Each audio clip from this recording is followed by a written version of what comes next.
As Catholic Charities lays out its plan to buy the Quality Inn Hotel on Sunset Highway, more neighbors are speaking out against the project, including one developer who says he is putting plans to build more apartments in that area on hold now. KREM 2's Kyle Simchuk joins us in the newsroom with details. Well, he and others in the neighborhood say they learned about these plans from our report a few weeks ago, and that Catholic Charities essentially blindsided them. The Department of Commerce has given Catholic Charities the funds needed to buy the hotel, and tonight we're learning more about the plans moving forward. And this lot is adjacent between our office building and the Quality Inn. Gib Brumbach had big plans for this empty lot he bought several months ago, plans to build a 5-story, 72-unit complex. But when he found out what Catholic Charities is planning to do with the hotel next door, this project is now on hold. Brumbach also owns this office building right next to the Quality Inn. This neighborhood is going to explode in positive growth, which has not been here for literally 2 or 3 decades. And it's happening right now.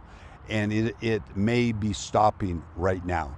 Catholic Charities is moving forward with plans to buy the Quality Inn and turn it into an emergency supportive housing community. It's really intended to quickly stabilize people, support them, hold them accountable, and then help them exit into a permanent housing solution. The project, called The Catalyst, will have room for 100 homeless men and women, some of them from the homeless camp near I-90 and Freya, ready to make a change in their lives. Residents will need to be referred from other service providers, and they'll also be screened and selected based on their likelihood of success in housing. This program does have accountability for residents, and so if folks staying with us are not able to meet those participation and engagement requirements, we will be able to ask them to leave. Catholic Charities is now waiting on a second round of funding from the Department of Commerce to retrofit the building, install a fence around the property, and add more security cameras and lights in the parking lot.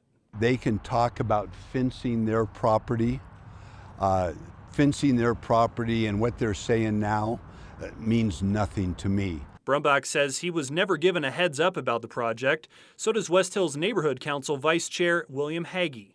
The word Catholic Charities entering into the arena had frightened so many people. We had no indication any of this was happening. Any of the residents, even the West Hills Neighborhood Council. Catholic Charities says there's a reason for that.